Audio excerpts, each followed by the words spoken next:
Programa Fé Perfeita. Não haverá outro Calvário a resgatar sua vida.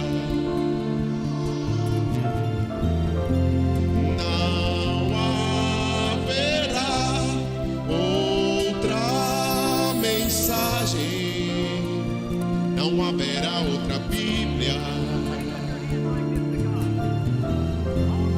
Não haverá outro profeta a te mostrar a saída.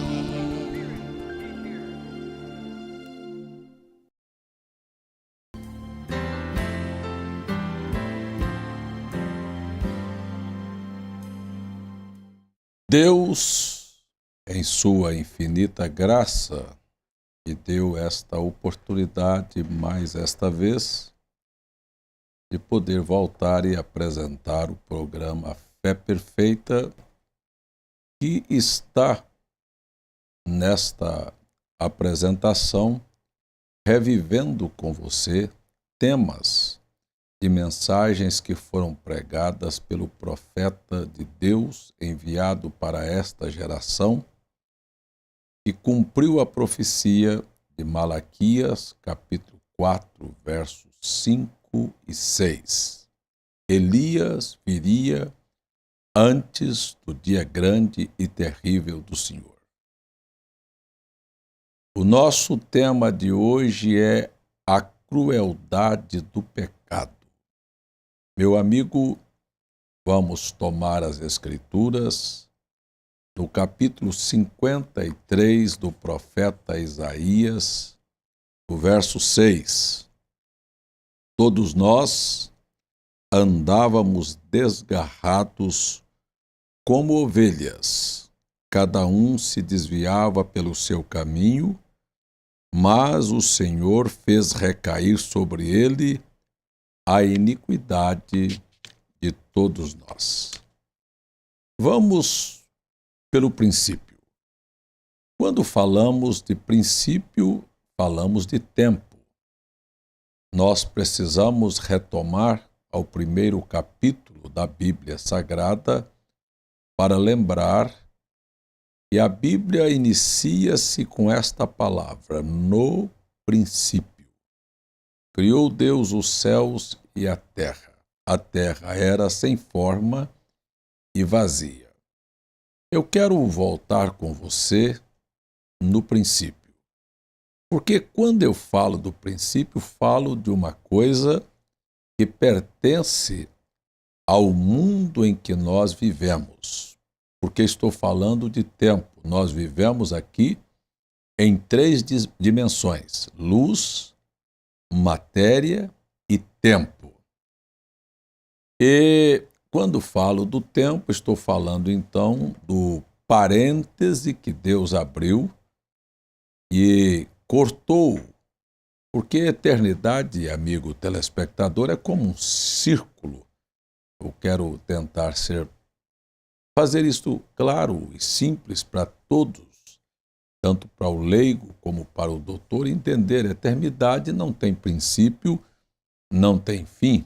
Então, dentro do curso deste ciclo que é a eternidade, que simplesmente gira o tempo todo, Deus resolveu abrir um parêntese. E este parêntese é chamado de tempo. E quando ele abre o parêntese, tem o princípio. E quando ele fechar o parêntese, virá o fim. As pessoas não gostam de pensar que nós estamos chegando no fim do tempo, fim do período em que o propósito soberano de Deus para com a raça humana está terminando. Eu quero lembrar a você que está me assistindo que na eternidade, antes do princípio, existia apenas um ser que não tem princípio e não tem fim. Este é Deus. Tudo demais tem princípio e tem fim. A única forma de obter vida eterna é se este Deus vier fazer parte da tua existência. Em outras palavras, é se você que me assiste nesta programação estava dentro do projeto da mente eterna do Deus eterno. Vamos pelo princípio. Este ser que não estava com pressa, porque ele não é sujeito ao tempo, ele não se cansa, ele não se envelhece, ele estava imaginando como ele faria todas as coisas. Decisão própria, ele abre pela primeira vez e diz uma palavra: haja luz. Rompe-se um átomo, há uma explosão atômica, então das cinzas começam a voar pedaços de projetos pelo universo e ele está simplesmente assistindo e observando cada uma daquelas coisas. O que ele está fazendo? Você diz, pastor, que ele estava observando aqueles projetos, aqueles pedaços de carvão poroso que daquela grande explosão estava gravitando pelo universo. Sabe o que ele estava fazendo? Escrevendo a sua primeira Bíblia. A primeira Bíblia que Deus escreveu, ele a escreveu no céu, nesta abóboda celeste. E ali você vai vê-lo estabelecendo o seu programa. Por exemplo, as pessoas falam no zodíaco, aqueles que estudam estes seres celestes, eles dizem, existe um zodíaco. E o zodíaco começa com a Virgem e termina com o Leão. Este é o plano e é o projeto de Deus. Por que começar com a Virgem e terminar com o Leão? Porque ele estava fazendo ali o plano da redenção. Você me pergunta, como é que o Senhor pode afirmar que Deus estava fazendo o plano da redenção quando estava observando aqueles pedaços de projetos de carvão poroso que estava gravitando no universo? É simples. Quando ele disse haja luz, a primeira coisa que vem da invisibilidade é o Logos, é um halo de luz. E aquele halo de luz nós os chamamos de a expressão do Deus eterno. Nós chamamos de Logos, que quer dizer exatamente o Filho de Deus. Ou seja, Deus estava mostrando que ele haveria de sair da invisibilidade e se tornar visível. Então, a primeira coisa visível que Deus fez se manifestar foi a luz. Esta luz, ela vai aparecer a Moisés numa sarça, a Saulo na estrada de Damasco, ela vai guiar Israel do Egito até a Palestina e ela tem guiado a nossa vida. Ela foi fotografada sobre a cabeça do profeta William Branham, foi examinada pelo FBI nos Estados Unidos e está hoje na Casa da Arte Religiosa como o único ser sobrenatural que foi fotografado. Isto é nosso Senhor Jesus Cristo, o anjo do pacto. Esta luz que apareceu a Paulo, e Paulo diz, quem é, Senhor? Ele disse, eu sou Jesus. Então, quando eu falo do Deus invisível, eterno, que deixa-se mostrar pela primeira vez, e eu estou falando da aparição da luz, que é o Filho, que Jesus mais tarde, no Evangelho de João, diz, João claramente declara no capítulo 1 que ele era a luz do mundo. Eu queria só parar com você aqui para te mostrar que esta luz é a expressão de que Deus sairia da invisibilidade e viria a ser visível para cumprir um plano de redenção. E o plano da redenção começa com a virgem. Por que começa com a virgem? Porque virá através de um nascimento virginal.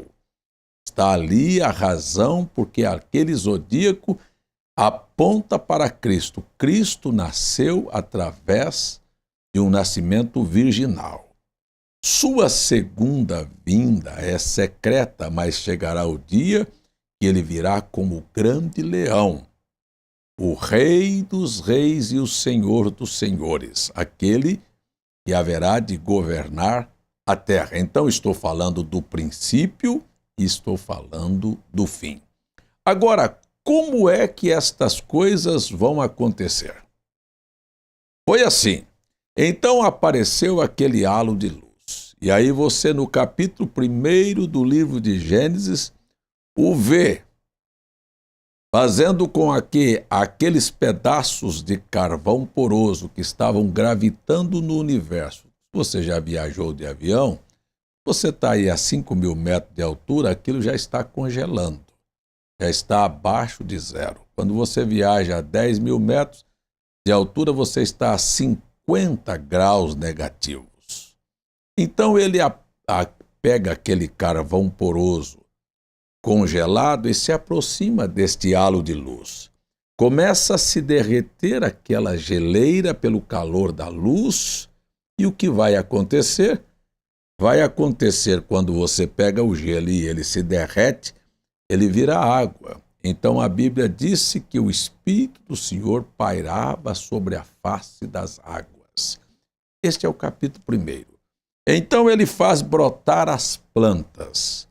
Depois ele faz aparecer os animais, ele faz a separação entre a água e a terra. Ele fala a palavra e as rochas aparecem.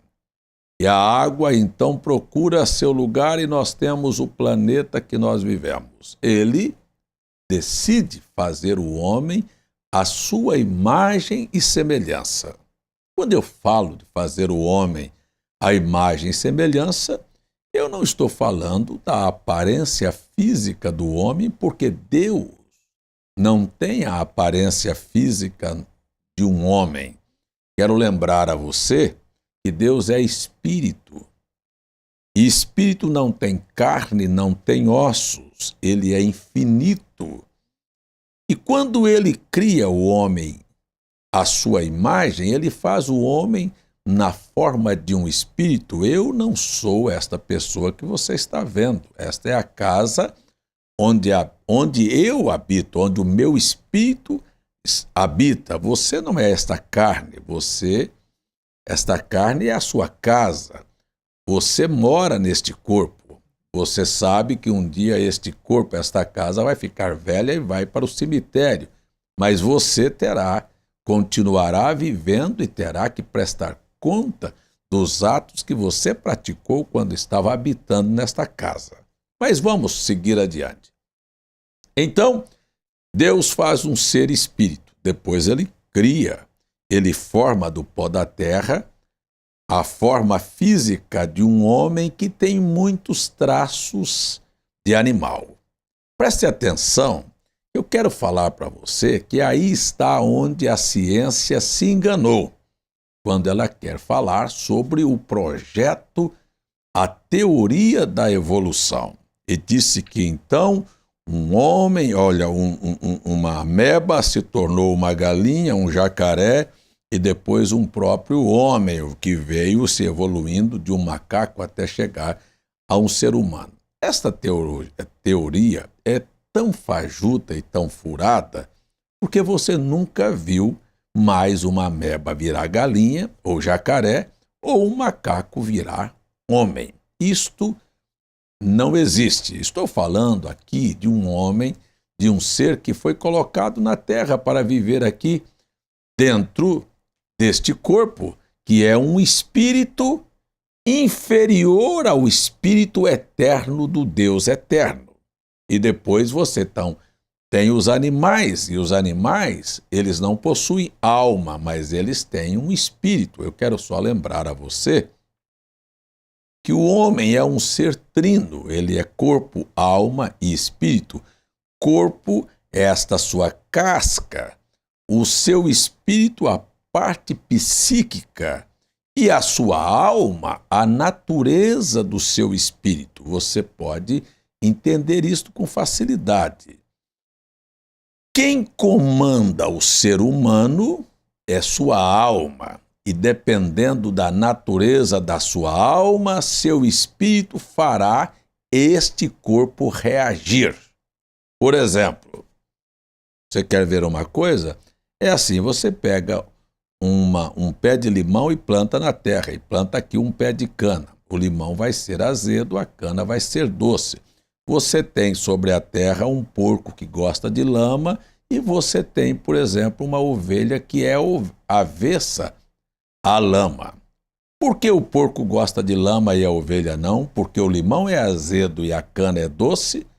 É a natureza. É a natureza dela que faz ela da mesma terra trazer um fruto azedo e da mesma terra trazer um fruto doce. Do mesmo animal, você está vendo aqui um porco gostar de lama. Então você vai entendendo que nós não temos por que condenar uma pessoa porque gosta de fumar, de beber, de prostituir, de mentir, de ser hipócrita, fingida, de roubar, de prostituir, de usar drogas. Ora, se aquela é a natureza dele e ele ama aquilo, ele nasceu para aquilo, a natureza do espírito dele nasceu nesta situação. A natureza do espírito dele, a alma dele pecou e, como pecador, ele está condenado ao inferno. Agora, você vai ver que Deus abre uma porta de oportunidade. E isto é que eu estou tentando falar sobre o plano da redenção. Então você terá aqui uma coisa muito maravilhosa. É que você pega um mesmo ser humano. Eu sou uma pessoa, você também é uma pessoa. Eu tenho uma carne, você tem uma carne. Eu tenho um espírito, você tem um espírito, eu tenho uma alma. Agora, por quê? Que quem é de Deus ouve a palavra de Deus. Quem é de Deus ama a Deus. Quem é de Deus abomina as coisas erradas que ele já praticou ou que ele em algum momento venha por acidente praticar. Quem não é, oficializa tudo, está tudo certo. O homossexualismo está certo, lesbianismo está certo, você mostrar seu corpo está certo, você se prostituir está certo, você ser infiel no seu casamento está certo, porque é a natureza do seu espírito. Lá dentro ele comanda seu intelecto e você age achando que é um ser livre, agente moral, e a sua inclinação é esta, e vai parar num lugar. Quem é de Deus ama a Deus. Quando a gente fala da vida eterna, a sua alma deseja voltar para a eternidade, sabe que você não foi feito para morrer, mas quem não é, já está conformado que vai para o buraco e acabou a história, não é? Já aceitou a situação e não pode parar para pensar que se a vida fosse isto, só aqui na Terra, então seria uma coisa frustrante. Mas voltando ao princípio, Deus então fez o homem. Deus colocou este homem aqui na Terra. Depois de fazer o homem espírito, formou do pó da terra, colocou este homem aqui. Deus já sabia que o homem haveria de cair. Você diz, como? Por que ele sabia? Porque ele, antes de fazer o homem, fez o plano da redenção. Mostrou o halo de luz aparecendo pela primeira vez para mostrar que a porta da salvação e a oportunidade da redenção estaria aberta. Mas por que Deus fez o homem e fez a redenção? Ele sendo bom, ele sendo amor, ele sendo graça e misericórdia, gostaria que você compreendesse o quanto ele é bom. Mas como é que você vai saber a diferença entre o dia e a noite se não houver noite? Então, você vai ver que haverá oportunidade. Como Deus não podia fazer o mal, ele criou um ser. Este ser viria a se rebelar mais tarde e se tornar o príncipe das trevas e levar as pessoas a amar as coisas das trevas. Então você sabe que esta era a razão pela qual ele fez a redenção, porque ele sabia que um anjo que ele houvera de criar haveria de se rebelar e viria contra a raça humana, os jogaria no pecado, mas que ele revelaria seu amor estendendo sua mão para o homem. Foi assim que então ele colocou Adão e Eva no Éden e disse para eles: olha, se você não tocar neste fruto, você tem vida para sempre.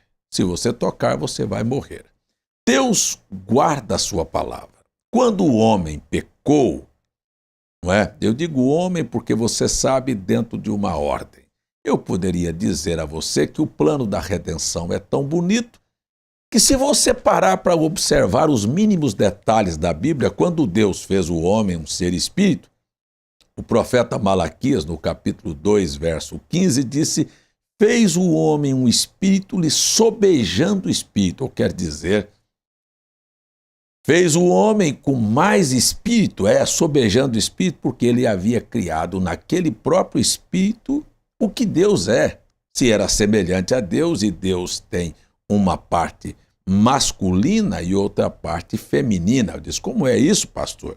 É porque, se você entender a linguagem da Bíblia, você vai entender que Deus é o cabeça, é a parte masculina, e sua igreja seria seu corpo, a parte feminina.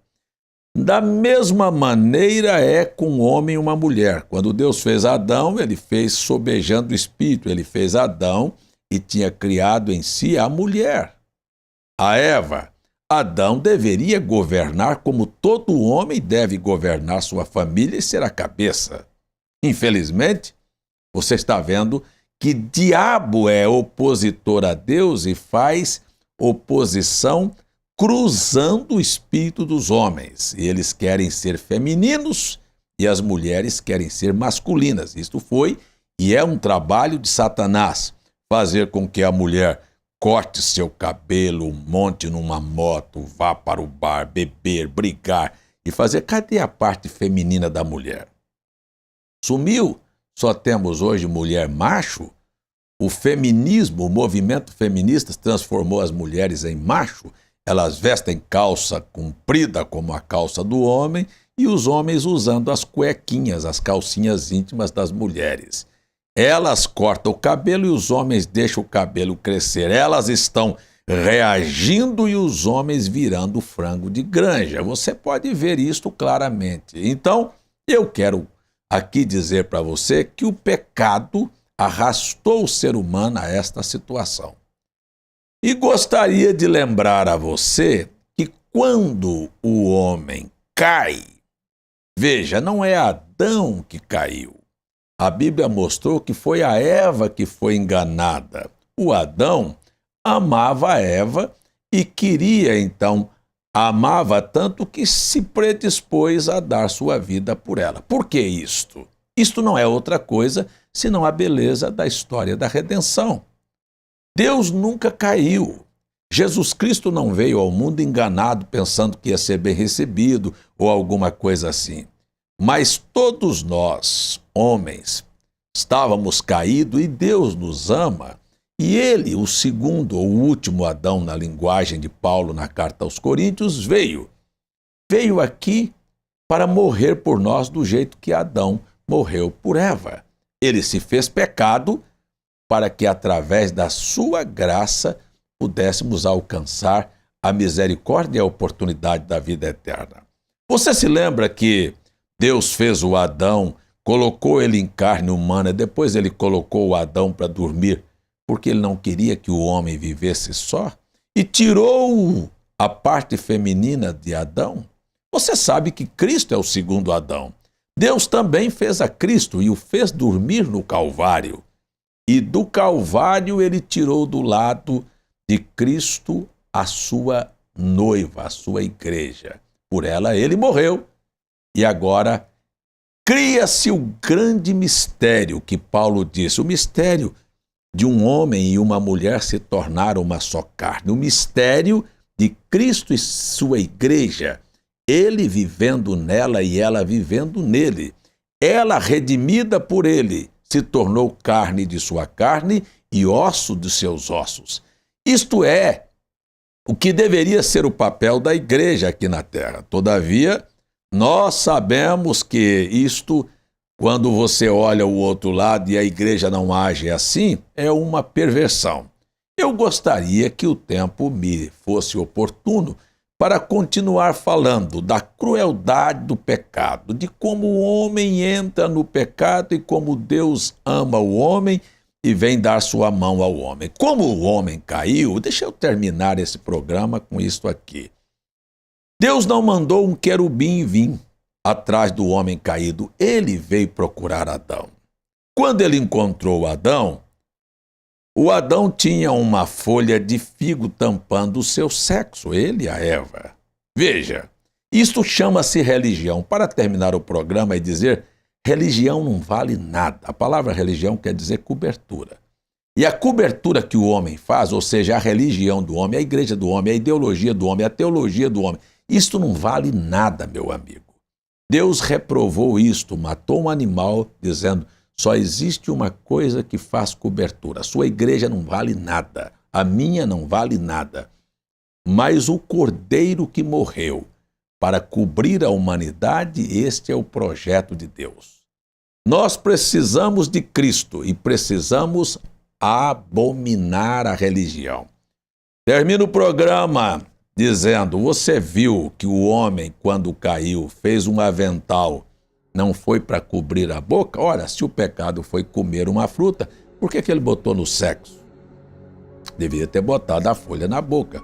Isto abre já a sua mente para mostrar que o pecado original, que a arma que Satanás usou no princípio, foi sexo e este é o cartucho principal do diabo. Tudo no mundo gira em torno de sexo, mas Jesus veio sem a participação do sexo para ser seu Salvador.